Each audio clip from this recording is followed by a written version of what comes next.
Programa Paulo Berengues.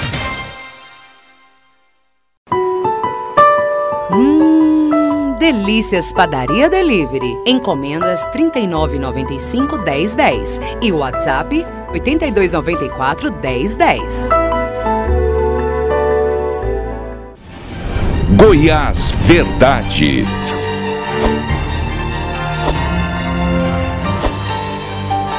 Tudo sobre o que eles estão fazendo ou deixando de fazer. Programa Paulo Berengues.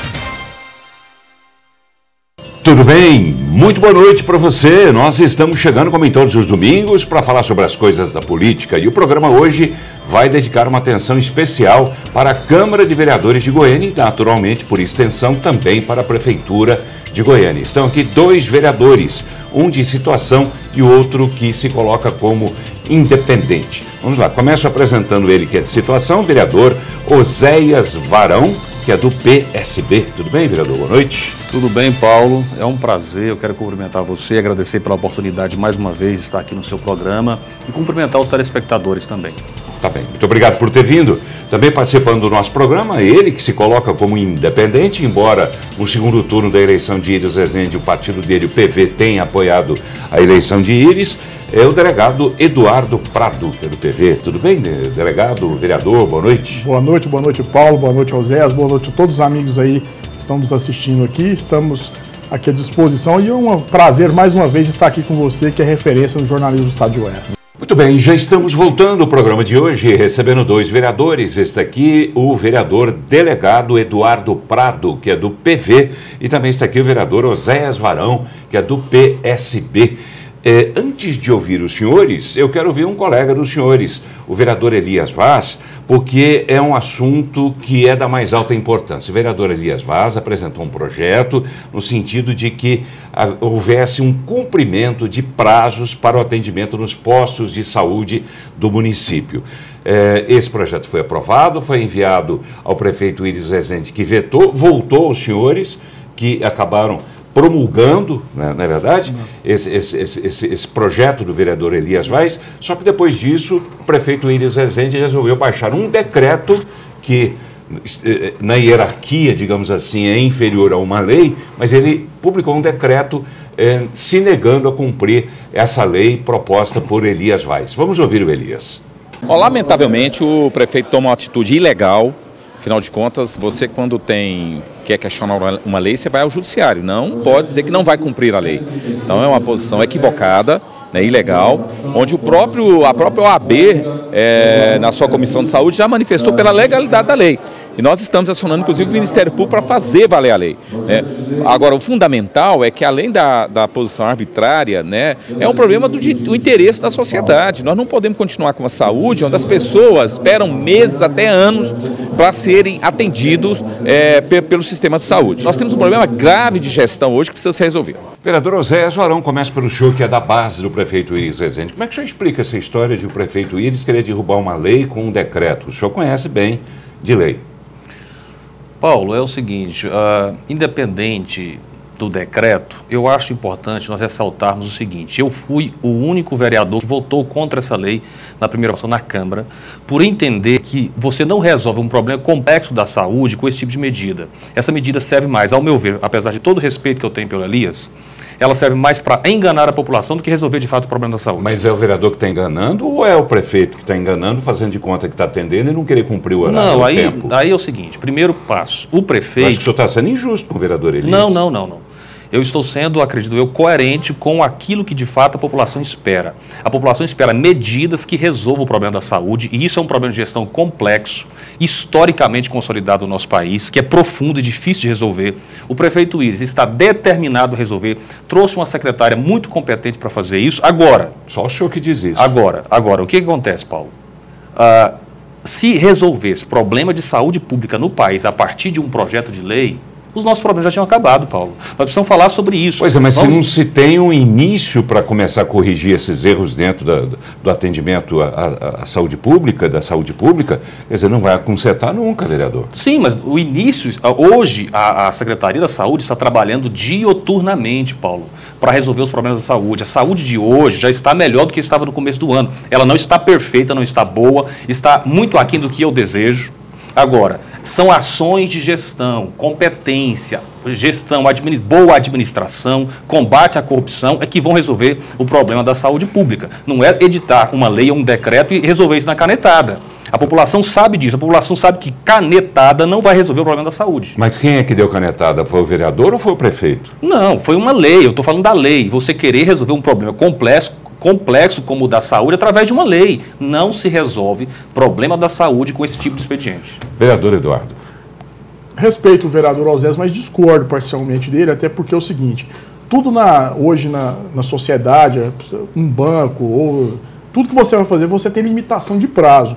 O que nós observamos na saúde é o cidadão não ter o direito resguardado, inclusive, de uma consulta. As pessoas marcam uma consulta para fazer uma cirurgia depois de 3, 2 anos, que está sendo realizados os procedimentos. Então, eu, por exemplo, semana passada tive dificuldade de agendar uma consulta para uma pessoa e a gente vê que a prefeitura não tem regras. Então, no momento que se fixa prazo, é salutar, porque você mexe com o executivo para que ele modifique a saúde que está uma lástima aqui na cidade de Goiânia. Então, eu votei a favor, acho salutar essa medida do vereador Elias Vaz. Inclusive, nós discutimos esse projeto em conjunto antes da apresentação na Câmara Municipal. Eu tenho o que foi uma medida salutar para fixar prazo para a prefeitura se adequar. Agora, a secretária entrou, nós observamos aí, logicamente não posso citar o nome, mas conversando com uma médica do SAMU, ela diz, doutor, nós não temos enfermeiros aqui, nós não temos aqui as ambulâncias, aquelas unidades mais intensivas,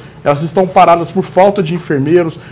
Esses dias me ligaram da chácara do governador que não tinha agulha nem injeção para aplicar vacina nas crianças. Enfim, ela tem um conhecimento técnico, mas a gente precisa que o prefeito tome medidas drásticas para injetar recursos e para modificar isso aí. E para isso não precisa nem ter conhecimento técnico, né? Basta saber, precisa de agulha, precisa do produto, dos insumos básicos. Qualquer pessoa leiga, desde que ouça quem comanda os postos de saúde e saiba das necessidades, essa pessoa vai atender. Não adianta nada ser técnica, como foi, por exemplo, em outra gestão, a presidente da SMT, né, que veio de fora, Patrícia Veras, era uma grande técnica, mas na prática não resolveu nada. O trânsito de Goiânia continuou pior, né, continuou a mesma bagunça e até pior do que estava. O problema de saúde é um problema igual de segurança pública, tem que ser tratado com seriedade. Nós não temos tempo a perder, até porque a pessoa ela morre. Agora, a pessoa ficar ali vários meses ali esperando uma consulta. Quando faz a consulta, esperar uma cirurgia depois de anos para fazer uma cirurgia, às vezes simples. E aí depois os exames que foram realizados já não têm validade. Isso é uma questão, né? Um projeto muito positivo. Agora a questão judicial, a questão do prefeito Iris Rezende, tentar barrar uma lei aprovada, que nós derrubamos o veto por meio de um decreto, isso aí mostra despreparo jurídico, porque nós sabemos que uma lei não pode ser questionada por decreto. Se o prefeito acha que a lei aprovada, no caso aí, com veto, que foi vetada por ele, foi derrubado o veto na Câmara, se ele acha que ela tem algum tipo de vício ou é inconstitucional, não pode ser aplicada, que argua inconstitucionalidade perante o Poder Judiciário. É a medida judicial cabível. Quer dizer, ele procurou o caminho errado. O caminho é errado e, ao meu ver, até desconhecendo juridicamente. E outra coisa, a questão da harmonia e da separação dos poderes, que é, logicamente, salutar para todos nós. Tá, o Jô, que concorda com essa medida, pretende fazer o quê juntamente com o vereador Elias Vaz? Nós já marcamos segunda-feira de estar no Ministério Público.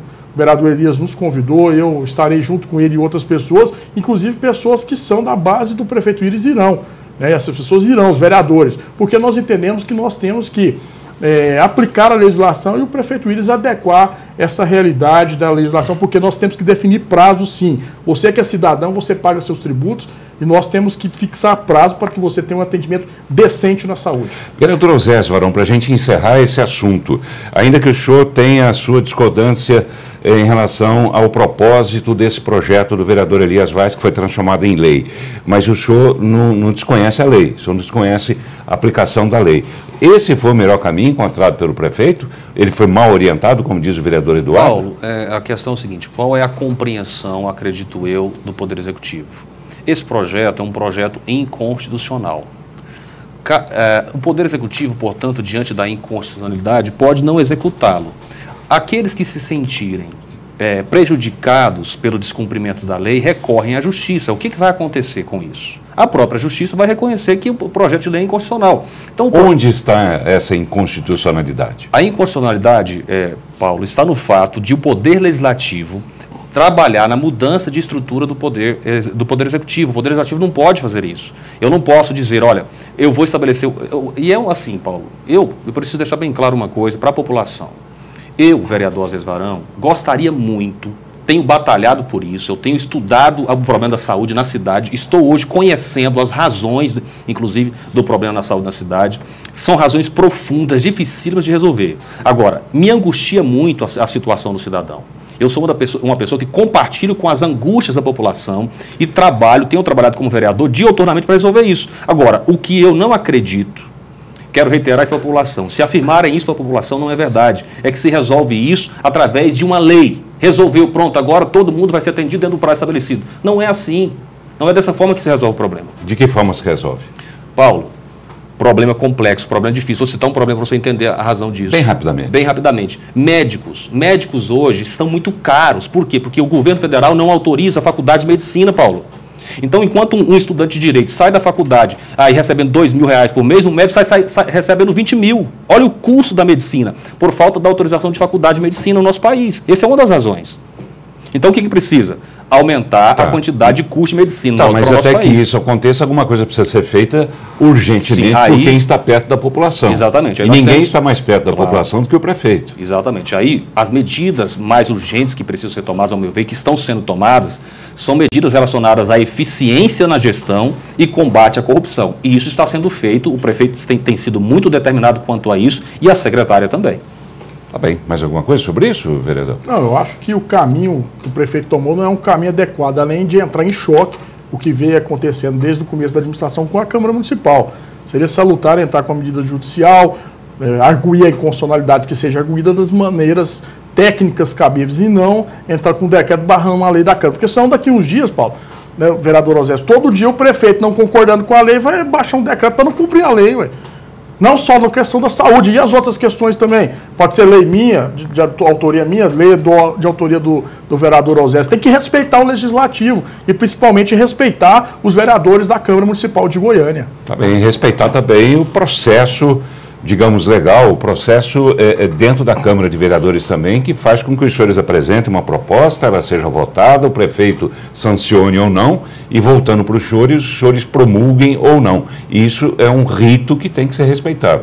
Tem a questão do veto, nós derrubamos o veto. O prefeito foi aprovado em 2 turnos na Câmara, vai para o prefeito sancionar ou vetar. Ele votou para a Câmara, nós derrubamos o veto. Então a lei passou a vigorar dentro do processo da vacância ali, do processo o processo legislativo. Agora, se ele não concorda que a lei é ilegal, inconstitucional, que ele argua isso judicialmente, não por meio de decreto. Porque o decreto é natimorto, ele não existe. Ao meu ver, esse decreto e nada é a mesma coisa. Tá bem. E você, telespectador, você que está em casa aí acompanhando essa discussão, você que vai tirar a sua própria conclusão, se você concorda com o vereador Eduardo, se você concorda com o vereador Oséias, se você acha que essa lei do vereador Elias Vaz, aprovada pelos vereadores, pela maioria, deve prevalecer ou não. Se você concorda com o vereador Oséias, por exemplo, que diz que a saúde está melhor do que estava quando o prefeito assumiu. Sim ou não, você faz a sua própria análise, a sua própria conclusão.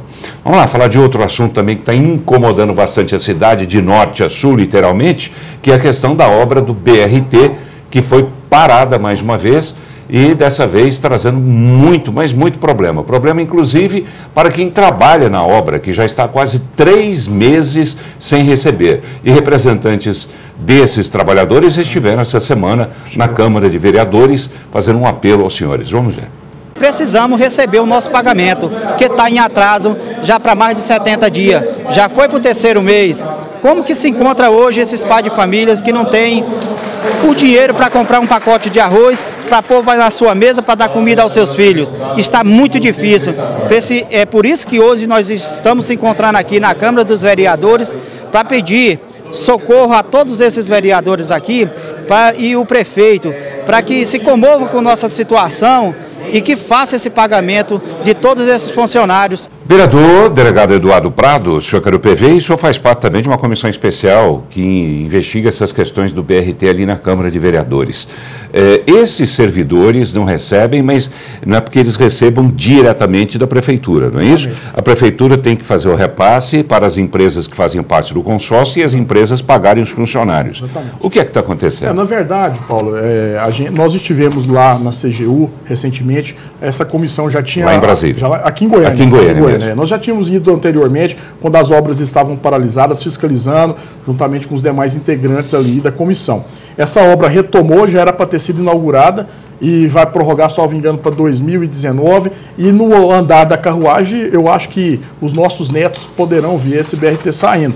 Pessoas prejudicadas, comerciantes prejudicados, um absurdo. Nós tivemos lá na CGU, o que foi falado pelo chefe do CGU aqui, Controladoria Geral da União aqui, como tem o Ministério das Cidades e tem dinheiro federal, no caso a Caixa financiando por meio do FGTS e também de recurso próprio, o que acontece? Acabou que a CGU faz uma análise do que está sendo executado, dos contratos, e fez um parecer preliminar. Esse parecer preliminar só indicando algumas situações que, ao ver, não estavam adequados para que a Caixa e a Prefeitura explicasse para a CGU. E, em momento algum, foi determinado que se fizesse a paralisação das obras aqui na cidade de Goiânia. Esse é um ponto importante. Não houve determinação nesse sentido. Quem é que determinou, então, a paralisação? Pois é, aí que está a grande celeuma. Nós vamos fazer essa audiência pública, botar todos na mesa. As duas empresas que fazem parte do consórcio estão executando a obra, a Prefeitura de Goiânia, a Caixa Econômica Federal, para que eles expliquem qual a razão da paralisação das obras. Agora, teve uma matéria nos jornais, salvo engano, ontem, que a matéria diz que houve um contingenciamento do dinheiro federal, no caso do Ministério das Cidades, para que se fizesse as obras aqui na cidade de Goiânia. Agora, eu queria deixar bem claro aqui aos servidores, aos funcionários que estão nos vendo das duas empresas, a relação dos funcionários com as empresas é uma relação trabalhista direta, ou seja, relação de trabalho entre esses empregados e as empresas.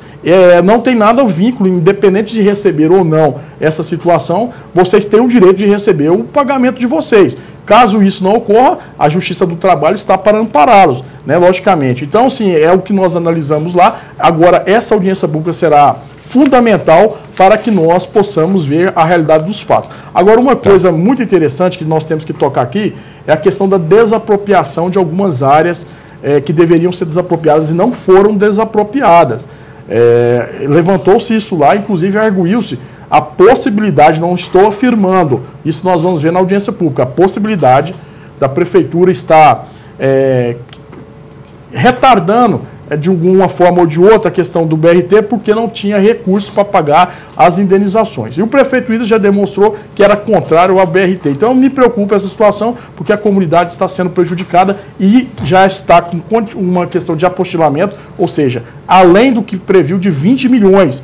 Cada vez que você tira os servidores e tem que colocar de novo na obra, há um apostilamento e a obra fica mais cara e já está num patamar maior já de 20 milhões de acréscimo que sai do bolso do contribuinte. Tá bem, para a gente encerrar esse assunto e encerrar o bloco também, vereador Oséias Varão, que explicação o senhor ouviu, se é que ouviu, do prefeito Iris Rezende sobre a paralisação dessa obra? Foi uma vontade dele, uma determinação dele?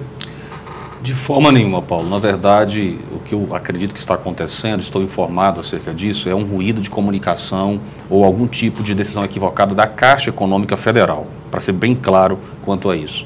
A CGU apontou alguns problemas nos contratos, a Caixa recebeu... Problema de superfaturamento mesmo, de sobrepreço que nada mais é do que superfaturamento. Sim, sim. E aí a Caixa recebeu esses apontamentos e entendeu que esses apontamentos eram justificativas para cancelar os repasses para a obra. A CGU confirmou que não há razão para isso.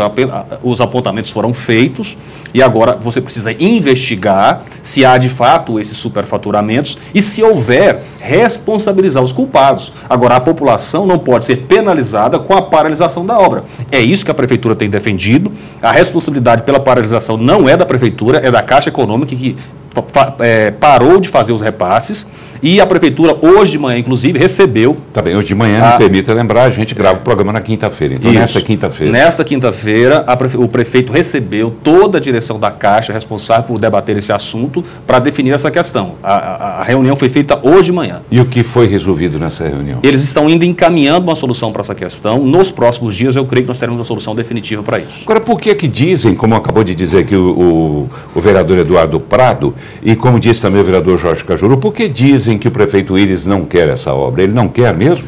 Paulo, na verdade é o seguinte, no começo do mandato, o prefeito Íris fez uma ressalva quanto ao BRT passando no centro da cidade de Goiânia, manifestou uma preocupação, ele tem um apego muito grande com o centro, com a história do centro de Goiânia. Isso talvez esteja por trás desse tipo de discurso, mas na verdade a determinação do prefeito é para que a obra seja realizada, ela foi retomada no mandato do prefeito Íris e só foi paralisado agora por causa desse problema. Mas o prefeito está comprometido com a realização da obra do BRT. Tá bem, eu tenho que chamar um intervalo, mas a gente volta para... Muito bem, estamos voltando. O programa de hoje recebendo 2 vereadores da Câmara Municipal de Goiânia. Está aqui o vereador delegado Eduardo Prado, que é do PV, e também está aqui o vereador Oséias Varão, que é do PSB, que essa semana apresentou inclusive um projeto de lei inspirado no programa Escola Sem Partido. Gostaria que você explicasse um pouco sobre isso. A gente já falou sobre esse assunto tempos atrás aqui no programa, mas é sempre bom, né, que a gente tenha sempre o assunto rememorado. O que é que pretende o seu projeto? Muito bem, Paulo. Em primeiro lugar, eu quero dizer o seguinte, eu sou um apaixonado pela educação, defensor da educação e dos professores. Agora, nós precisamos ressaltar que nos últimos anos, com o domínio do PT na política do país, iniciou-se um processo de aparelhamento do sistema educacional, um processo deliberado de aparelhamento do sistema educacional, para que o ambiente de sala de aula fosse usado para a doutrinação ideológica dos alunos. Nós temos recebido inúmeras reclamações de pais e alunos acerca disso. Alunos que sofrem bullying de professores, dos demais alunos, porque discordam do posicionamento vigente. Então, o que nós estamos propondo é o seguinte, o ambiente da sala de aula não é um ambiente para que o professor, usando da sua posição de agente público, doutrine os alunos conforme a sua ideologia. É preciso que o professor, portanto, respeite dentro de sala de aula as opiniões divergentes e apresente aos alunos as várias vertentes ideológicas relacionadas a algum tipo de assunto que está sendo colocado em sala de aula. É isso que nós defendemos e o projeto propõe, portanto, nada demais. Apenas que seja fixado em sala de aula um cartaz com os direitos constitucionais do aluno, para o aluno saber, ter consciência, ciência de que ele não precisa se submeter a algum tipo de doutrinação que o professor, porventura, queira fazer. Pois, mas como é que vai ser quando alguém quiser, por exemplo, discutir dentro da sala de aula a situação do Brasil? Como é que isso vai ser permeado? Quais serão impostos limites? Porque vai ter gente que vai dizer que foi golpe, outro vai dizer que não foi golpe, enfim. Quais serão os limites? Como serão impostos esses limites? É isso que nós precisamos aprender a fazer no Brasil, o contraditório, Paulo. Sabe, eu acho que nós temos que ouvir todos os lados, apresentar todas as posições, debater o assunto. Eu defendo a liberdade de expressão, eu defendo que o ambiente de sala de aula seja um ambiente de debate, de reflexão, é isso que eu defendo. Agora, o que não pode ser admitido são os extremos, Paulo, de alguns professores ligados a movimentos políticos, usarem esse ambiente para defender e doutrinar os alunos em relação a professor ensinando e defendendo em sala de aula que o Brasil sofreu um golpe. Ok, isso é uma visão.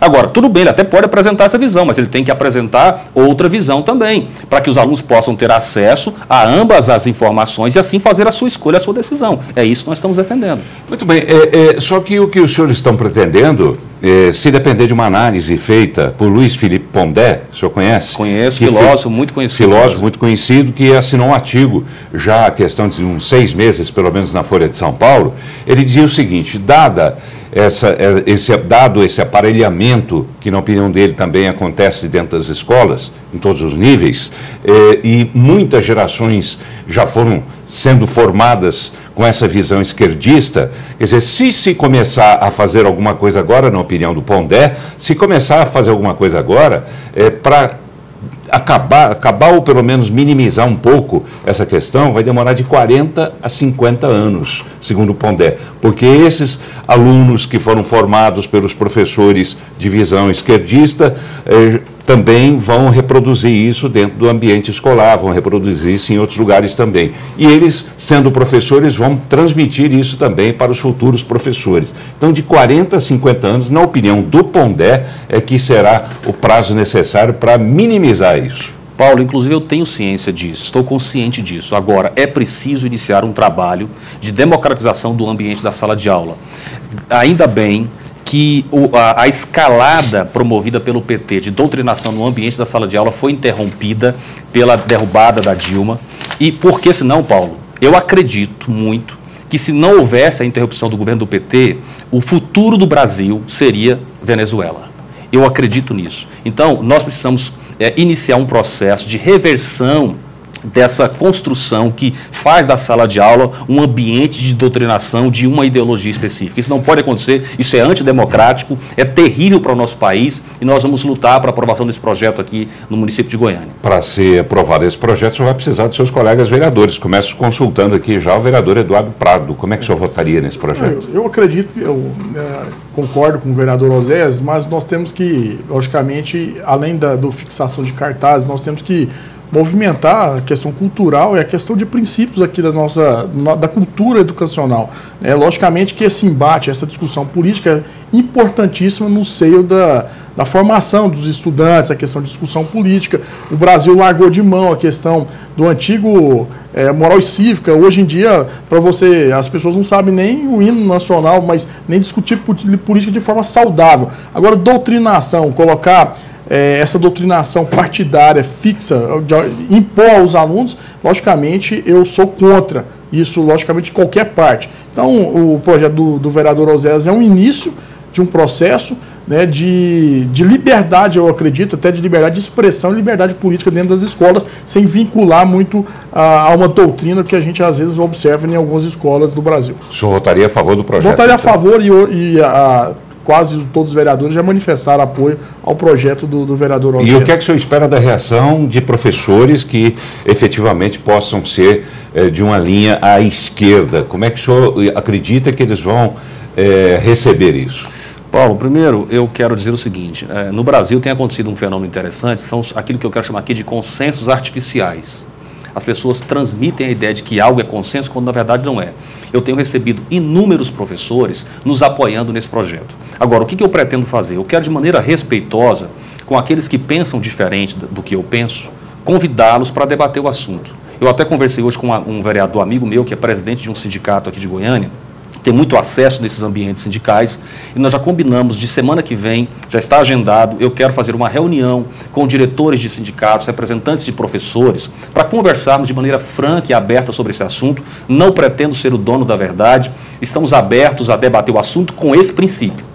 O princípio de que na sala de aula prevaleça a liberdade e que o professor não use da sua posição de agente público para impor aos alunos a sua ideologia. A partir desse princípio, que eu acho que não será difícil nós conseguirmos um consenso, Paulo, certo? Inclusive, no ambiente da Câmara hoje, há uma boa vontade muito grande, um entendimento muito grande da parte dos vereadores quanto à necessidade disso. E, é claro, nós queremos fazer isso com muito respeito aos professores. Tá, uma coisa é aprovar esse projeto, outra coisa é implementar esse projeto. É aí que eu vejo será um que grande... os senhores vão ter uma dificuldade bastante grande. Será um grande desafio. O prefeito também não vetar o projeto. Isso. O Oséias vai ter que articular. Isso, vai caber, né, Paulo, a nossa articulação, a partir também da Câmara Municipal, dos vereadores, junto aos sindicatos, às pessoas que trabalham a educação. Eu quero sentar com as pessoas que trabalham a educação para pensarmos nisso juntos. Não quero de maneira nenhuma, até pelo princípio que eu estou defendendo, não quero impor a minha vontade a ninguém. Eu quero apenas defender a minha vontade e argumentar em favor daquilo que eu acredito. Tá bem.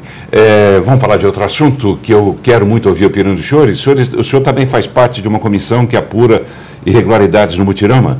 No Mutirama e na SMT também. Na SMT também? Em todas as comissões. O delegado é mais delegado está em todas. Mais delegado do que vereador. Eu acho que as pessoas, eu fui para a Câmara com a credibilidade do trabalho desenvolvido como delegado há 15 anos no estado de Goiás, nos grandes casos aqui de investigação. E os vereadores sentem uma segurança no meu trabalho ali como parlamentar e como delegado de polícia também na parte investigativa. Então, nas comissões, eu tenho a felicidade de sempre estar sendo convidado para ajudar os colegas ali na atividade de fiscalizar, principalmente a corrupção aqui que nós temos que acabar de uma vez aqui no Brasil. Vamos começar pelo Mutirama? Mutirama, que todo mundo se recorda, teve um problema gravíssimo, uma tragédia, na minha opinião, no sentido de que era uma tragédia anunciada. Por quê? Porque desde o início do ano o Mutirama estava sem o engenheiro técnico responsável pela manutenção dos brinquedos, não é isso? Não. Então, era questão de mais dia, menos dia, e infelizmente aconteceu alguma coisa, como aconteceu o acidente no dia 26 do mês passado, em que 11 pessoas ficaram feridas. Segundo informações de um colega seu, do delegado, o Isaías, que cuida desse caso, quem estaria fazendo a manutenção lá no Mutirama durante esse período em que não havia o técnico responsável seria alguém do pessoal da limpeza ali dentro. O senhor confere isso, confirma isso? E já foi repassado, inclusive, pelo doutor Isaías, que conduz o inquérito policial. Nós, logo no momento do fato, eu estive no Mutirama, nós estávamos em recesso, mas eu estava trabalhando aqui em Goiânia, fui lá pessoalmente, inclusive acompanhei a perícia que estava sendo realizada lá no momento no Mutirama, vi a questão do brinquedo que estava com o motor ali rompido e ele tombou e, logicamente, conversando com o doutor Isaías e vendo essa situação, a gente observa que houve essa informação.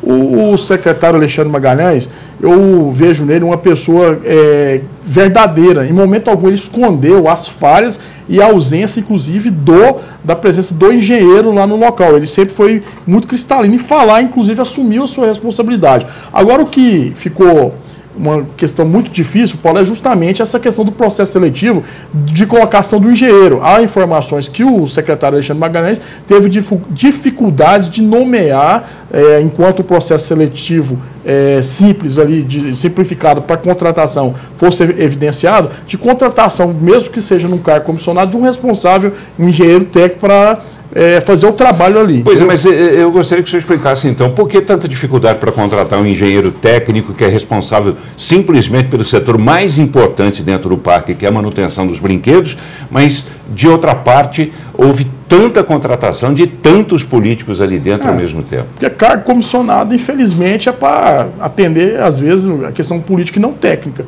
E acaba que o secretário fica amarrado na situação. Tem que ter o aval do prefeito de Resende, e as informações que nos chegaram é que não houve autorização por parte do prefeito para contratação do engenheiro que ali estava. Essa é a informação que foi repassada, inclusive, foi perguntado isso no dia da inquirição dele lá em plenário, no convite que o Alexandre Magalhães esteve.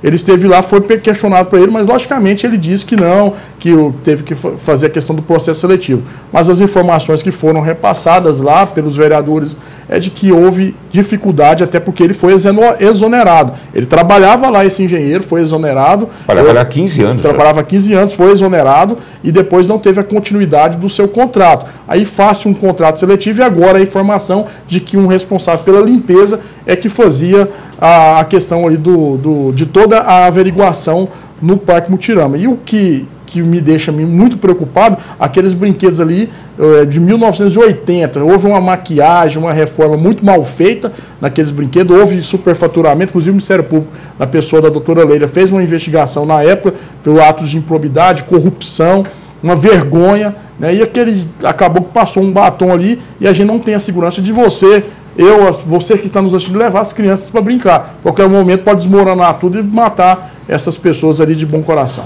E aí, vereador Oséias Varão, como é que o senhor defende essa posição do prefeito? Paulo, em primeiro lugar, eu quero ressaltar para a população de Goiânia que o prefeito Íris foi quem implantou o Parque Mutirama e ele tem, por aquele parque, uma ligação até mesmo afetiva. Ali foi implantado para atender a população carente, quando ele ainda foi prefeito, há muitos anos atrás. Sim, 1969, todo mundo sabe disso. O prefeito, ele sofreu muito com aquele processo que aconteceu ali, ficou muito triste, abatido com o que aconteceu. E o que o prefeito tem feito? o parque está fechado, o prefeito determinou que não se funcione o parque enquanto não resolver e equacionar todas essas questões. As medidas que precisam ser tomadas para que esses problemas sejam corrigidos estão sendo tomadas. E aí, eu creio que medidas são essas? Paulo, é o seguinte, foi feito um processo seletivo para a contratação de pessoal para o bom funcionamento do parque. Sim, muita gente se inscreveu, muita gente participou e até hoje não foi chamado. Esse processo seletivo está sendo concluído nos próximos dias. É preciso fazer um processo de revisão de todos aqueles equipamentos que estão ali no mutirão a partir do problema que aconteceu. A constatação é essa: nós precisamos revisar todos os equipamentos, fazer a manutenção de todos os equipamentos para que com segurança o parque volte a abrir. O que a população pode ficar tranquila é que o prefeito Íris tem um compromisso total e restrito com o bem-estar e a segurança da população e ele está determinado a fazer isso. Tá, só tem um detalhe: esse acidente aconteceu no dia 26, já estamos há quase um mês dele, e nós estivemos lá, nossa equipe esteve lá essa semana e está tudo como estava no dia em que ele foi fechado. Não tem ninguém trabalhando lá. O que eu acho interessante é que eu estive no CREA no dia do fato, no CREA. Eu pessoalmente fui lá, inclusive no meu Facebook eu fiz uma chamada ao vivo do local. E lá o presidente do CREA, inclusive ele é irmão do Alexandre Magalhães, ele me afirmou que foi notificado o Parque Mutirão pela ausência do engenheiro. Foi notificado. O bombeiro já tinha feito, logicamente, as vistorias na época da inauguração do parque e deu o alvará. Eu até estava fazendo um estudo jurídico com a minha equipe para a gente dificultar mais essa questão dessas vistorias nesse parque, para que seja mensalmente analisada a questão das vistorias, porque o que a gente observa lá é que, infelizmente, o CREA notificou não ao engenheiro e o parque continuou normalmente. Não adiantou nada. Não adiantou essa Ministério Público também já havia advertido. Não adiantou nada. E o secretário Alexandre Magalhães, ele recebeu a notificação e, logicamente, ele tomou as medidas, mas teve dificuldade nesse processo seletivo simplificado, vereador Zé, porque não foi feito e não teve como... eu, como gestor, o que eu ia fazer? Eu ia nomear pegar um cargo comissionado daqueles lá que está... Dos políticos que foram nomeados ali. Poderia botar, né? O prefeito nunca me deu cargo político, não tem ninguém nomeado, poderia usar meu nome lá, nomear uma pessoa na cota do delegado Eduardo do Partido Verde, botava lá para ajudar a sociedade, o Mutirama lá. Pois é, porque, repito, é simplesmente a pessoa mais importante dentro daquele PAC. Se o prefeito Íris Rezende tem pelo PAC o apreço que o senhor disse que tem, e eu sei que tem, mais uma razão, né, para ele ter voltado os olhos para esse parque assim que ele assumiu o cargo em janeiro, porque ele sabia que esses brinquedos que foram comprados são antigos, causou uma polêmica muito grande. A roda gigante já tinha mais de 40 anos de funcionamento. Só esse brinquedo que quebrou, o Twister, ele custou mais de 170 mil reais para ser reformado quando foi comprado. Quer dizer, eu não entendi até hoje a lógica, né, do saudoso prefeito Paulo Garcia quando comprou esses brinquedos antiquíssimos, né, sendo que poderia comprar, se não aqueles, mas outros, de outro tipo, de outro estilo, mas mais novos, com mais segurança para a população. A mesma coisa que ninguém entende, aquele viaduto que leva o nada a lugar nenhum. Você é para fazer enchente e houve notícia de superfaturamento lá. Então, e o túnel, né, que na verdade, segundo inclusive uma análise da engenheira Ana Cristina Rodovalho, que é do CREA, aquilo se trata na verdade de um túnel simulado, quer dizer, de túnel ele não tem nada, quer dizer, tiveram que rebaixar o asfalto ali, o piso, para fazer de conta que é um túnel aquilo ali. Aquelas casinhas em cima, enfim, muito dinheiro jogado fora e a gente fica triste com isso, fica triste ver, eu tenho certeza que você também. Muito bem, estamos voltando ao programa de hoje, recebendo 2 vereadores de Goiânia. Está aqui Oséias Varão, que é do PSB, e também está aqui o delegado Eduardo Prado, que é do PV. Fala um pouco sobre política também, política na acepção mais completa da palavra. A eleição está chegando, 2018 está bem aí. E eu começo pelo senhor, vereador, delegado Eduardo, para saber o seguinte: o seu partido contava com um candidato a presidente da República, que seria o Álvaro Dias, que no final da história acabou se transferindo para o PTN, que depois se transformou em Podemos. Ainda assim, o seu partido pretende lançar um candidato a presidente e a governador também aqui em Goiás? Eu estive lá em Brasília, inclusive, com o senador Álvaro Dias, né, na véspera dele assumir o Podemos, conversei com ele, ele alegou que estava faltando espaço nos estados para que ele viabilizasse a candidatura dele a presidente da República. Em relação à questão de presidente da República, ainda não há um nome definido, né, não há um nome definido. Agora, em relação ao estado de Goiás, nós estamos vendo aí a conjuntura política. o governador já determinou, já aceitou, designou o nome de José Ayrton para a candidatura a governador, vem fazendo esse trabalho. Por outro lado, você tem a outra situação de Daniel Vilela, Ronaldo Caiado, e eu também não descarto o Iris Rezende, porque mesmo ele dizendo que não, o Iris é imprevisível, uma hora ou outra ele vai e lança a candidatura, depois de uma briga para não rachar, não sei o que pode acontecer, mas há essa divergência entre Ronaldo Caiado e Daniel Vilela. E o Partido Verde, até conversei com o presidente, nós não descartamos a possibilidade de lançarmos um candidato a governador no estado de Goiás, porque as pessoas querem novos nomes, e o estado de Goiás, o Partido Verde é um partido leve, que não está envolvido em nenhum tipo de corrupção, e há pessoas qualificadas aí para sim modificar o estado de Goiás e dar opção para as pessoas que estão precisando de novos nomes na política brasileira. E esse nome do candidato a governador de Goiás poderia ser o do delegado Eduardo Prado? Na verdade, nós temos dentro do Partido Verde o próprio Gustavo Cruvinel, que é uma pessoa qualificada, já filho do ex-deputado Honor Cruvinel. Nós temos o próprio Eduardo Zarates, e meu nome também pode surgir como uma opção. Eu não, como se diz, eu não fujo de desafios. Apoiaria um dos nossos representantes, e se meu nome fosse lançado, tenho certeza que colocaria com maior disposição e tentaria ajudar a consolidar aqui uma reforma política no estado de Goiás, principalmente na área de segurança pública. Agora, logicamente que isso aí é construído, o governador Marconi Pereira é um gestor que mostrou eficiência no longo da sua carreira e saiu. Você tem uma memória até melhor do que a minha, quantos por cento que ele saiu da pesquisa com o Iris Rezende lá embaixo e virou o que virou. Então, o Partido Verde hoje tem vários nomes, e eu tenho certeza que se essa conversa com o presidente, realmente o Partido Verde lançar um nome a governador de Goiás, pode surpreender aqui nesse cenário de confusão que está entre PSDB, PMDB e o próprio partido de Ronaldo Caiado. A tendência, então, é não apoiar candidato de ninguém. O Partido Verde pode apoiar, mas nós temos também a conversa de lançarmos um candidato próprio a governador do estado de Goiás. O senhor se sente preparado, de repente? O senhor é delegado há 15 anos, e vereador há quase um ano. Isso tudo daria ao senhor uma experiência necessária, suficiente para assumir uma responsabilidade tão grande quanto a governar o estado? Eu me sinto preparado para governar ou para administrar qualquer órgão, Quem administrou já presídios, delegacias, e tive experiência do meu pai também, convivo na área da política desde criança, nasci na política. O ex-vereador Valdir do Prado. Me sinto sim preparado, até porque o governador Marconi Pereira, quando assumiu o estado de Goiás, ele não tinha experiência também parlamentar, tinha candidatado a deputado, e eu acho que o cargo de vereador, ele é o que tem um contato direto com a comunidade. E a população hoje, ela precisa de mudanças na área de segurança pública, renovação, precisamos de modificar a área de segurança pública, então, com auxiliares competentes, que o Oséias, por exemplo, algumas pessoas competentes, nós podemos sim, não fujo de desafios. Na minha vida, nunca fugi, sinto preparado para qualquer cargo, em qualquer local, hoje na esfera administrativa do estado de Goiás. Também, vereador Oséias Varão, o senhor é do PSB de Lúcia Vânia. Lúcia Vânia fica na base aliada, não fica? Ela esteve aqui dias atrás, nessa mesma cadeira em que o senhor está sentado agora, há 4 semanas, ela esteve aqui e dizendo que, ao contrário do que aconteceu em 2002, quando ela bateu a mão, bateu o pé para ser candidata a senadora, naquele embate com o Henrique Meirelles, dessa vez ela não vai fazer mais esse tipo de coisa, que ela vai ser Lúcia, Paz e Amor, foi o que ela disse aqui. O senhor acredita nisso? E acreditando nisso, o senhor acredita que com paz e amor ela vai conseguir um espaço na base aliada, na chapa majoritária? Paulo, é o seguinte, eu tenho percebido que quando a Lúcia fala isso, não é só algo do discurso, eu tenho percebido isso nas atitudes, no dia a dia, no cotidiano, ela está realmente paz e amor.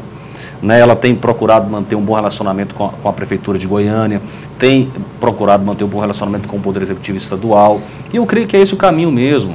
Eu acho que no momento atual não cabe qualquer tipo de imposição, qualquer tipo de briga para conseguir espaço. É preciso que cada um com habilidade política, com boa capacidade de articulação, conquiste o seu espaço. Agora, Paulo, sobre essa questão política, eu quero ressaltar um aspecto aqui que eu acho muito fundamental.